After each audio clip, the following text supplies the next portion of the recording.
Yeah, 1 2 1 2 1 2. You're right on it. You're right on it.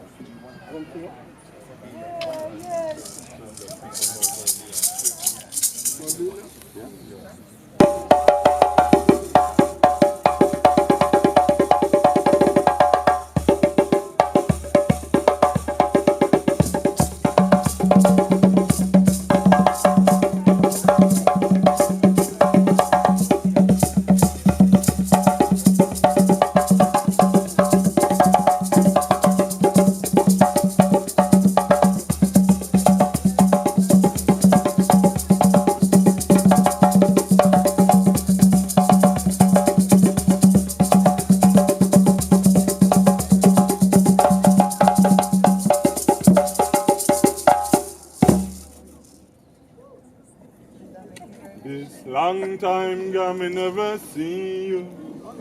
Come make me hold your hand.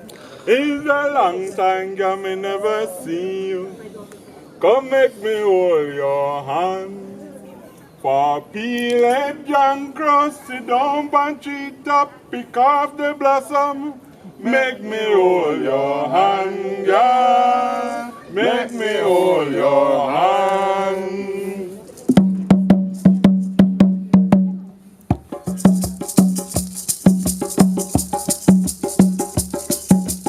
Long time girl me never see you.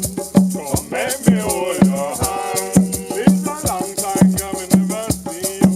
Come make me hold your hand. For village and club, it don't but it up, pick up the blossom. Make me hold your hand, girl. Make me hold your hand.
Tio me da mak. Tio Janta. Tio me da mak. Tio I Janta. better mak me back. Tio I Janta. better mak me back. Tio Boy, Janta. what a hell of a knock. Tio Janta Janta. right in on my back. Tio Janta. Tio me da mak. Tio Janta. Tio me da mak. Tio Janta. I better mak me back. Tio Janta. Mak me back. Tio Janta. What a hell of a knock. Tio Janta. Right in on my back. Tio Janta. Tio me da mak. Tio Janta. Tio me da mak. Tio Janta. Mak me back. Tio Janta. Mak me back. Tio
gentlemen, and thank you all for being here at the Jamaican High Commission, our first ever literary event. I hope you enjoyed the day. I'm going to hand you over now to our Master of Ceremonies, Mrs. Loris Cooper. Well, thank you all for coming out. You know, as I approached here this afternoon, and I will admit that I did get a little lost. Yes. But it just reminded me of Hope Gardens. How many people here remember Hope Gardens? Well, those of you who don't know Hope Gardens need to go to Jamaica to meet Hope Gardens. Because that was like going to Hope Gardens on a Saturday with pizza, or going on a Sunday with rice and peas and chicken was heaven. Every young child grew up wanting to go to Hope Gardens. And that's how I thought of this afternoon. So it's good to have you all here this afternoon, and then you can tell whoever and send it along what a fantastic afternoon they missed because they were not here at Waterlow Park. We nearly said Waterloo. Waterlow Park. At this point, ladies and gentlemen, I'm going to ask you to welcome the High Commissioner for Jamaica, Her Excellency Luna Ndombeta Samba, who, those of you who have not met before have been missing out, and so I'm happy that you're here this afternoon. A lawyer of great renown in Jamaica, former Minister of Tourism for Jamaica, former Senator, name it, whatever. One of our greatest High Commissioners. Ladies and gentlemen, our High Commissioner. Thank you very much, Del. I want to thank you all for coming out to this event. You know, Jamaica is known for many, many things. And when I came here to the UK, I discovered that we were known for a lot of things that we would rather not be known for. And that some of the things that we would like to be known for, people didn't know we do those things. They know we can run fast. They know we can sing and make music. But they don't have any ideas about the other things that we can do, that we have great writers, we have great storytellers, we have great painters and sculptors, artists, that Jamaica is many, many things, and it's not just about the very obvious. So I thought that we should do something like this to expose another side of Jamaica, our literary side. But you see, the thing is, we can't meet together and only talk. And I'm really sorry that I still have this stick, because I wanted to get up age and dance. But the thing is that I was doing why I need to have this stick. But I hope that you enjoy today. I'm not going to tell you who will perform, because that's Del's job. But I really am so glad to see you here. And we're hoping to make this an annual event. Except next year I want it a little earlier in the summer, when, you know, it's a little not so cool. And I really, really thank you for coming. I know I've said it already, but we weren't sure how it was going to be. And we have all those are seats. Well, I'm talking to you who are already seated, eh? But if you see anybody come and looking like they want a seat, just point them to that, to the things on the ground, because we want people to just enjoy ourselves. And I think we will have a great day today. So thank you all for coming and enjoy. And we have food and drink on sale, and there are books on sale. Please, what is the word they use in Jamaica? Patronize. Please patronize the people, because they are helping us to put this on. Thank you so much. And back to you now, Dale. Good afternoon.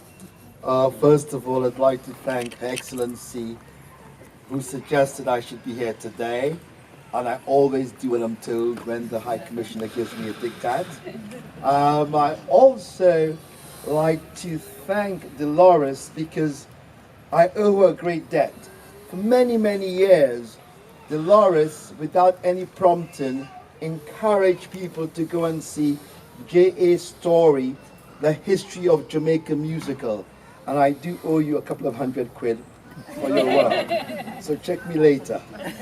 All right? I've only got 10 minutes, so I'll try to remain within that 10 minutes time frame. But I can assure you that I hope that within that 10 minutes, I do what's required of me to pay tribute to a very dear friend, a great colleague, and a great man.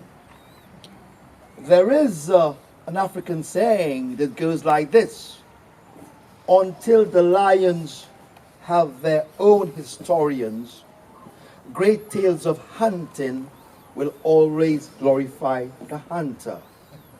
Never forget that. A recent survey, when asked, the question was, what is it that inspired black British people to their heritage? And in that survey, two things came out. One, Roots, the TV series, and the second was Black Heroes in the Hall of Fame. And among the certain population, the thing that they spoke most about, that encouraged them to learn about their history, was the show Black Heroes in the Hall of Fame. And to that, we must thank the creator, the man who had the idea for Black Heroes, Peter Randolph Fraser, better known as Flip to many of us. I have to say also that in all of the years of gathering information about Flip, you find out something new every day about Flip. He was a remarkable man. First of all, he was a journalist. He was at the forefront of black British journalism. He was also the very first editor of The Voice newspaper in this country. I'd like to read you a short excerpt from an article written by Dan Harriott, who is a journalist, who wrote, "To many people, Flip Fraser is no less worthy of hero worship than the mentioned heroes in the play. He has done more for youth promotion in this country than many who have been handsomely rewarded for less efforts. I am proud to say that I am among those who regard him as a personal hero, as it was he who first encouraged, or more correctly, forced me to write the first piece of work that I was to have had published." And that is from Dan Harriott, a journalist that Flip inspired. Flip Fraser was a bit of a maverick. He was a rebel with a cause. We have heard about rebels without a cause. He was a rebel with a cause. He believed that our history should be out there for people to know. Our achievement, our great kings of Africa, the great inventors, the great entertainers, the freedom fighters, they are all in Black Heroes in the Hall of Fame. I met a gentleman earlier, one of the group here, who told me how he was inspired to read about his history when he learned that Garrett Morgan, the man who invented the traffic light, was the black man. That was the power of Black Heroes in the Hall of Fame. In terms of Flip being a journalist, he was also a promoter of talent. He did a show called Search for a Star, and in that show, he gave people without training, but had ability, people who wanted to try things out. Flip gave them that platform to try things out. There are many people in life who give of what they've got, but I believe Flip gave more. Flip gave more because he had less to give. I'll never forget that. He was never a rich man, but he gave all of what he had. Flip was a man of giant. He was a giant because, to me, he sat on the shoulders of giants. The people that he worked with, he would take their ideas and make it better. That was the magic of Flip Fraser. He had vision. I remember when we worked together at Camden and I was his boss, he came to me one day and he said, "I'd like to do a reggae concert." And I gave the okay. And I thought, okay, he'll be doing a reggae concert in a community center, and okay, we'll have a good time. And when it came for the contract, Flip had booked the #1 venue in Hampstead, which is an area with the most MPs in this country, by the way, to do a reggae concert there. He was a proud Jamaican who believed that culture, Jamaican culture, was second to none. And people forgot that. People don't remember these things about Flip Fraser, his genius. We heard earlier about the High Commission's achievement, but there's one achievement that I feel dear to my heart that wasn't mentioned, which is this. When we went to Jamaica with Black Heroes in 1991, the current High Commissioner was instrumental in making sure the show not only ran smooth, but we had as much help as possible. And Your Honor, I thank you for that. I haven't forgotten, and I've got the press releases, by the way, and anything I say today I can back it up. This is the press pack, and I've got them in there, okay? Okay. I've also got the original script in my bag of Black Heroes in the Hall of Fame, the only one that exists today, which I'll happily share with you, because that was the sort of person Flip was. Flip put together people of different interests, of different classes, of different style. It didn't matter. You could be a middle-class boy, you could be a ghetto person, it didn't matter to Flip. He would embrace you within what he had to do. The great boxer Muhammad Ali was once asked, how would you like to be remembered? And Ali said, I don't want to be remembered because I was the greatest boxer of all times. Not because I'm the prettiest. Not because I am the first man to win the world heavyweight champion 3 times. Ali wanted to be remembered by the people he came into contact with and whether or not it made a change in their life. That was Ali's yardstick for himself. The change he could make in people's lives, the improvement.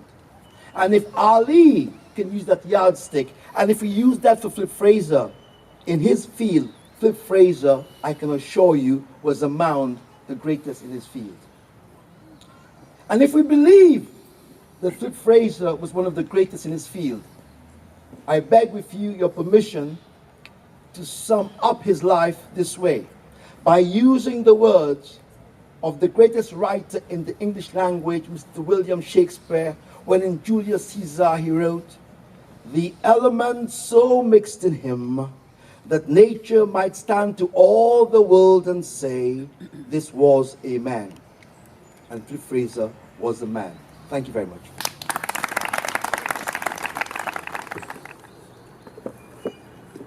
I was asked to read a little from each book. So both of these books are set in Jamaica. They're the first 2 in a series of 3.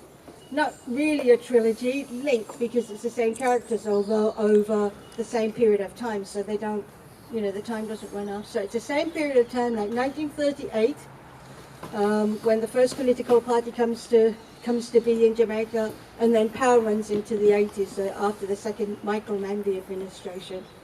So they're all set in Jamaica, and they follow the story of Yang Pao, who's, I'm pointing because that's the first book. Yang Pao's a Chinese, 14-year-old Chinese. He lands in Kingston, and eventually he rises to become the godfather, although he likes to say uncle. He doesn't say godfather. He says uncle. He doesn't say God. No, he doesn't say God. He says uncle of Chinatown. Yang Pao has a mistress, Gloria Campbell, who's the second book, and a wife, Gloria's African heritage, and a wife, Fei Wong, who's the third book, who's Chinese heritage. Now, all the books are standalone, so you can read them in any order. So I'm going to read a little bit from Gloria, and then I'm going to read a little bit from Pao, just because of the dates. Gloria starts in 38, and Pao starts in 45, when he meets Gloria. So we're going to meet Gloria first.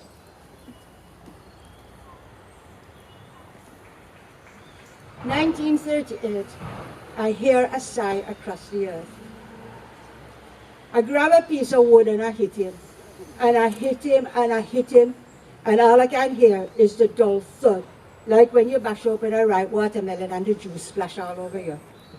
And then I hear Marcia screaming as she's trying to get out from under him. She is shoving him off of her, and my arm is still moving because all I'm thinking about is how he done it to me. And how his hands so rough everywhere you holding me down. And how the kaya mattress stick me in the back as I lay there staring up at the rusty old corrugated zinc roof he got on this shop. And how it's so hot in here. And how the smell of him, the thick sour sweat of him, made my stomach turn and it made me want to heave. But I just lay there like a piece of old wood until it was done. This is what I am thinking while my arm is swinging and swinging, till Master grabbed me and we run out of his stinking pit into the air and the rain. We run past a hole in the ground where we're burning the wood to make the call, and into the trees. Through the mango and breadfruit and the banana and the pear, and we're just tearing past everything. We cut through the cane field, and we run through branches that cut your arm and roots that catch your foot. Down, till we make it to the river. And that is when I realized I still got the piece of wood in my hand. So I smash it.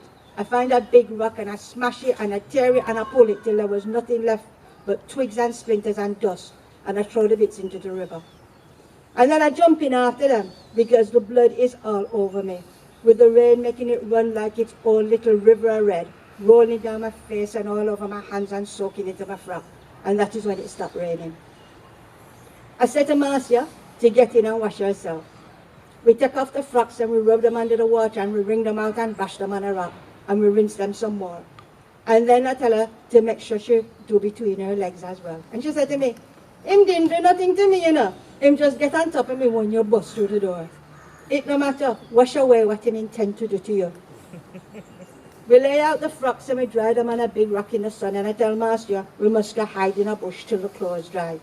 I don't want nobody coming down here to find themselves two young girls all naked, waiting to tempt their nastiness.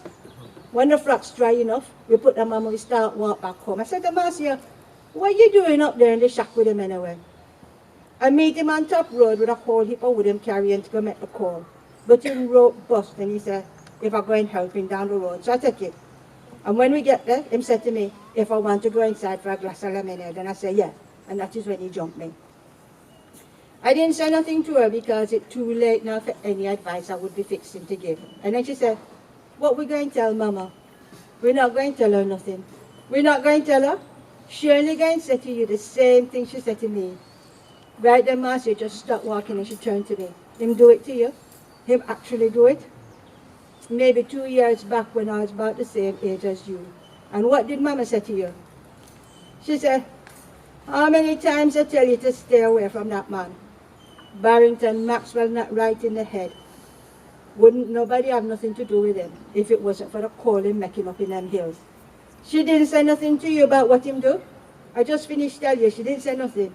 She just go pick some herb and boil some bush and she give it to me to drink and she said, that going fix anything you might have leave me with.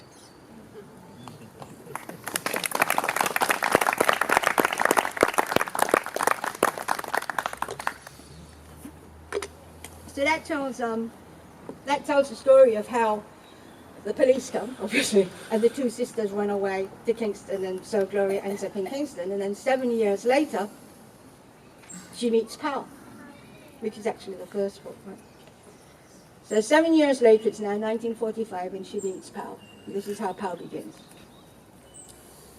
Me and the boys were sitting in the shop talking about how good business was, and how we need to go hire up some help. And that is when she showed up. She just appeared in the doorway like she come out of nowhere. She was standing there with the sun shining on her, showing off this hat. Well, it was more like a kind of turban like the Indians wear, only it looked 10 times better than that. Or maybe it just looked 10 times better on her. She got on this blue dress that looked like they must have sewed it up with her already inside of it. It's so tight. And a pair of high heel shoes I never before seen the like her. I almost feel embarrassed that she come here and find me like this, sitting on an empty orange crate in a vest with a beer bottle in my hand. So we all three of us quickly jump up and we ask her how we can help. And what she wants is for me to go visit her sister in the hospital so I can see what some white sailor boy do to her. What he do to her? Hampton asked. He beat her. He beat her so bad I can hardly recognize her my own sister. So what he beat her for? Just go see her, that is all I'm asking of you. And then she looked directly at me, she said, can you do that? And I just say yes, even though I don't know why. And then she said, thank you. And she handed me a piece of paper with the details of the hospital where the sister at. The sister named Marcia Campbell. And then she said, Marcia will tell you how you can contact me if you decide you want to help. And she turned and she walked out to the shop. No sooner than she gone, Hampton start, the sister, oh man, how you know that? Sure man, sure, what you think she doing with the sailor boy? They most likely arguing over money, and this one, She probably a whore as well, even though she looks so good and I bet she tastes fine. But she's a whore, man, sure. So what you saying? If she a whore, it don't matter if she get beat. It come with the territory. Like, should I get vexed if somebody try my patience? No, man. It come with the territory. I asked Judge Finlay, you think she's a whore as well? Well, yes, I think most likely Hampton, right. But if this white boy beat her, like the sister said, then you have to ask yourself, what kind of man is this? And if it's okay for a white man to beat a Jamaican woman in the past just like that. So, man, white men been beating Jamaican women for 300 years. That is true, I said to Hampton. But this is the first time anybody come ask us to go do something about it. The next day I go up to the hospital, I see Marcia Campbell, and she's in a state. The boy break her arm and 2 ribs, and he mash her face up so bad her own mother wouldn't recognize her. And she showed me the bruises and the fingerprints he leave all over her body and his back where he kick her. It's a wonder the girl's still alive. I ask her, you know the name of this man that did this to you? And she tell me, and I say, how can I get hold of your sister? I didn't ask her nothing about what happened because I reckon no kind of argument could justify the condition this woman was in. When I catch up with the sister, she tell me her name, Gloria. And she asked me what I'm going to do. So I said to her, you don't need to bother yourself about that. You just leave it with me. And afterwards, I tell Hampton to go sort it out. A week later, Gloria Campbell come down the shop with money to pay me. She hear what happened to the sailor boy and how he in the naval hospital. And I said to her, I don't need no money for that. The boy had it coming. So she put the money back in her purse and she said to me, you know what happened with all of that? And I said, no, and I don't need to. But you know the business we in? I can have a damn good guess. We have a house in East Kingston. We got 4 girls living there. Men think that just because we are a house of women, they can come there and do whatever they want. That is what happened to Marcia. So I tell her, this got nothing to do with me. You asked me to help you, and now it's done. You don't need to come here to talk about it or explain nothing. I wanted to ask you if you would keep an eye on us, you know, like you watch over Chinatown. This is the first time I look at this woman properly, look at her in the face, because it suddenly strikes me that she's a serious businesswoman. And when I look at her, she catches me the same way she did that first day. And even though my head is telling me not to get involved with her, my mouth is moving, and I hear myself saying, what do you have in mind? Let us welcome the dragon slayer himself, Levi Roots.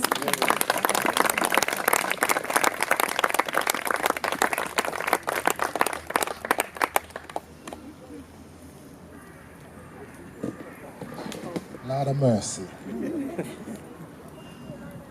You talked about all the good things about me, but while you were saying that, actually, in my mind, there's all the bad things that I did, you know, because I always say that the journey, your journey is your personal journey. So hearing all that, it just kind of wafted over my head because it just takes me back to the time when I was in prison and couldn't focus and did all kind of bad things. And when you mentioned the name Levi Roots around at my local Brixton, it wasn't a good name to mention in those days. So it was ironic that, you know, 3 years after Dragons Den, I had a ceremony in Brixton where the mayor came out and gave me the local keys to Brixton. And it made me, I had to make a quip to the mayor at the time and say, Lord of mercy, Your Honor, I've actually burgled the whole of the houses down in Brixton.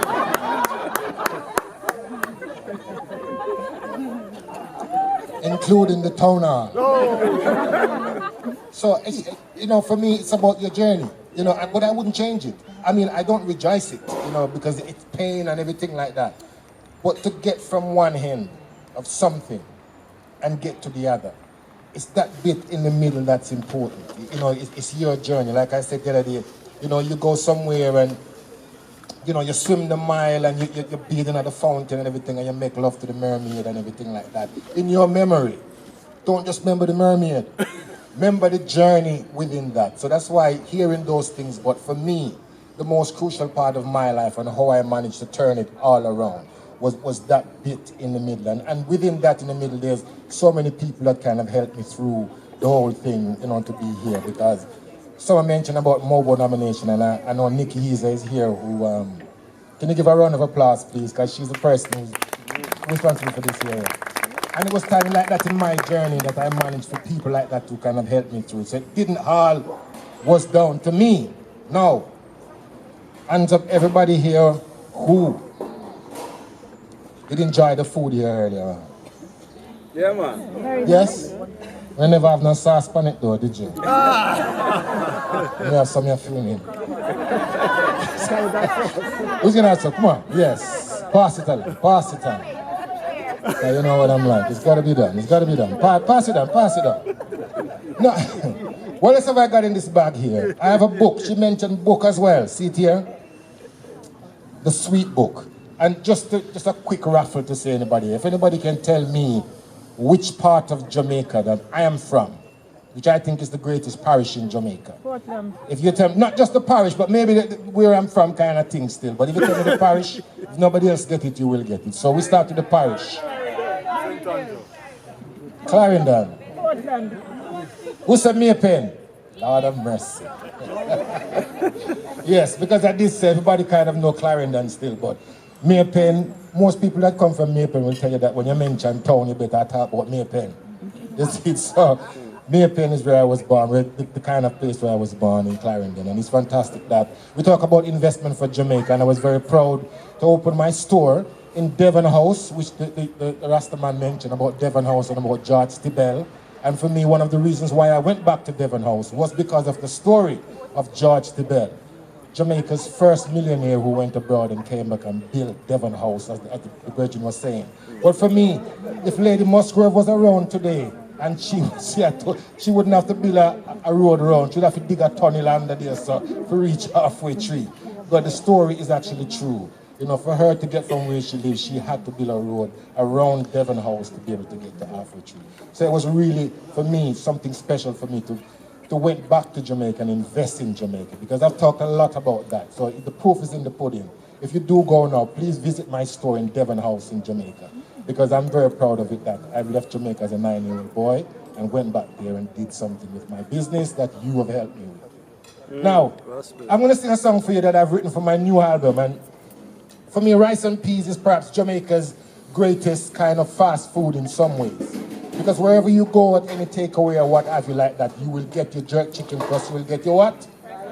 Your rice and peas. And for anybody who don't know how to cook rice and peas, I know everybody here. Anybody that don't know how to cook rice and peas? I lie on that telling us, somebody must know rice and peas. Somebody don't know how to cook rice and peas. Well, rice and peas always start with the coconut, you know. Agree, yeah? You have to start with the coconut. And I'm not talking about no desiccated coconut either. They talk about the real thing.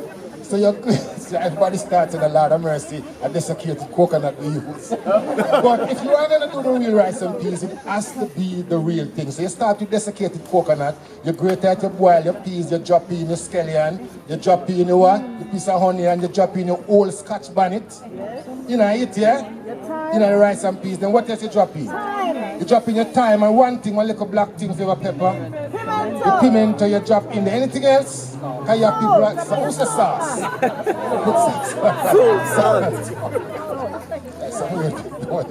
All right, anything else?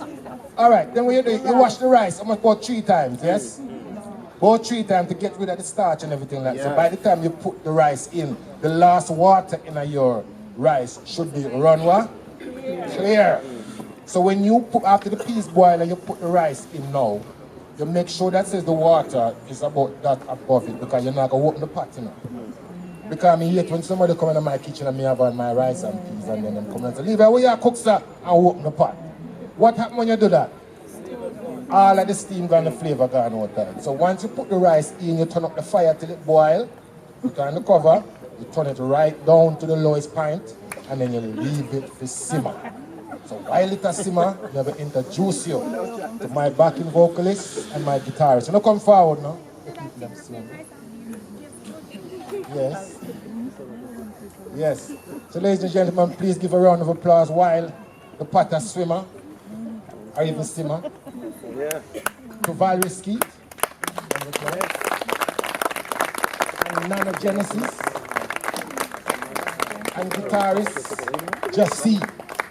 Now it's interesting that we are here gathering at the High Commissioner's request, because I always think that it's great when we as a people come out and do something like this, which is really different. You know, and I know the dumpy them in this side of this park must just say, well, go on with them Jamaican. Yes, sir. But we should be doing more of this. So I really applaud, you know, Her Excellency to be doing this because I think it's really important. Come on, give me that. Yes.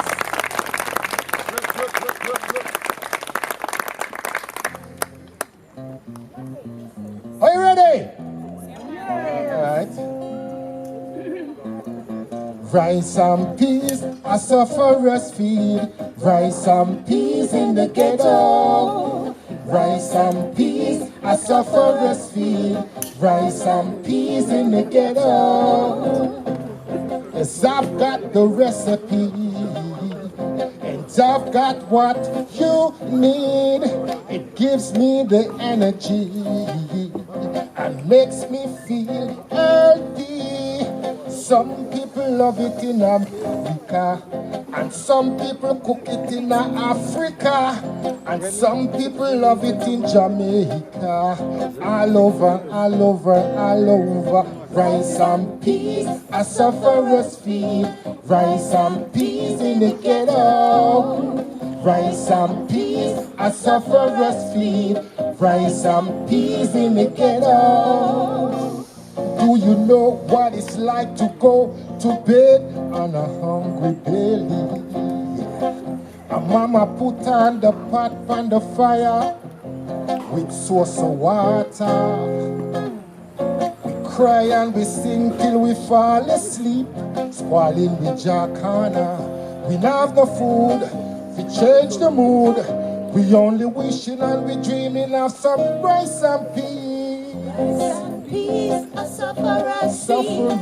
Rice and peas in the ghetto. We love it in the ghetto. Rice and peas, a sufferer's feed. Rice and peas in the ghetto. Do you know what it's like to go to bed on a hungry belly? Mama put on the pot on the fire with source of water. We cry and we sing till we fall asleep, squalling with Jacana. We love no food, we change the mood. We only wishing and we dreaming of some rice and peas. Rice and peas, a sufferer's feed. Rice and peas in the ghetto. Love it in the ghetto. Rice and peas, a sufferer's feed. Rice and peas in the ghetto. Love it in the ghetto. Rice and peas, a sufferer's feed. Love it in the ghetto. Rice and peas in the ghetto. Rice and peas, a sufferer's feed. You know, Rice you and know, peas got in the the pot of Simon. What else have I got in this bag here? I just see Colin Salmon here, and I give a round of applause for Colin one time. Come! Now, Mr. Salmon, sir. Come here, sir. You are our James Bond. I've always wanted to say that. Respect this man immense. I want to present him now with one of these. But before I do that, I'm going to have to hear the great man sing. I don't think anybody up here has sing before. So, I'm going to give the chorus and I'm going to sing the rest of this chorus to get this sauce. And then you tell me whether or not you're in or you're out of Colin singing. A bit of a Dragon's Den thing. Ready for you, Colin? Ready? All right, I'm going to go first, yeah? Rice and peas, a sufferer's feed. Rice and peas in the ghetto. Just that, yeah? Rice and peas, a sufferer's feed. You have it, Colin, sir? Rice and peas, a sufferer's feed. Rice and peas in the ghetto.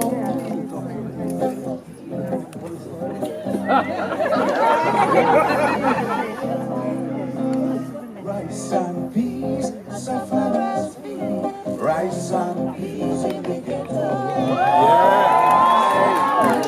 Sufferer's feed. Rice and peas in the ghetto.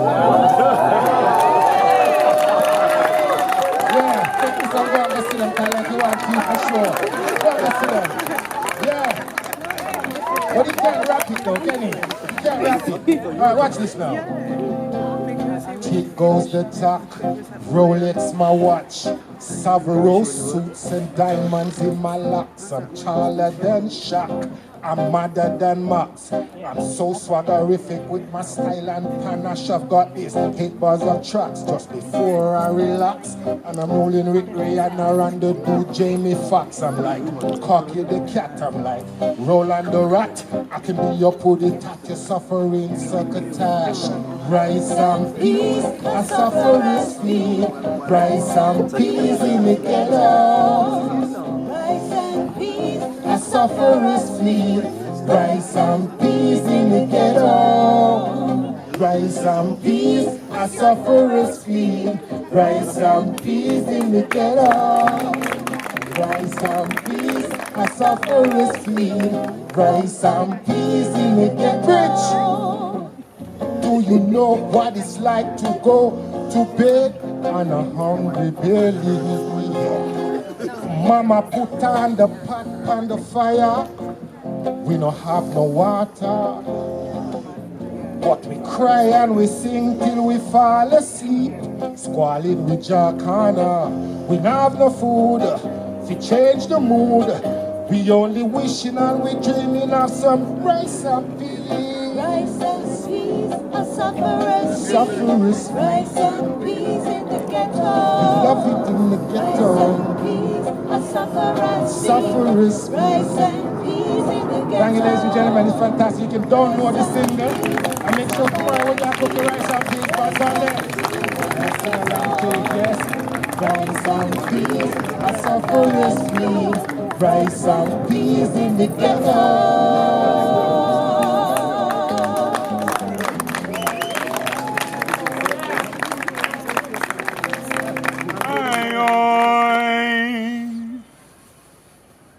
What a heavy rain, a fall out.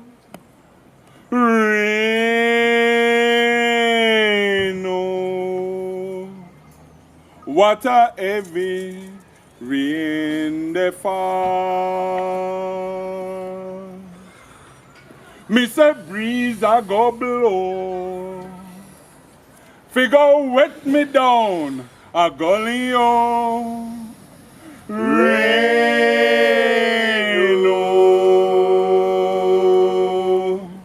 what a heavy rain.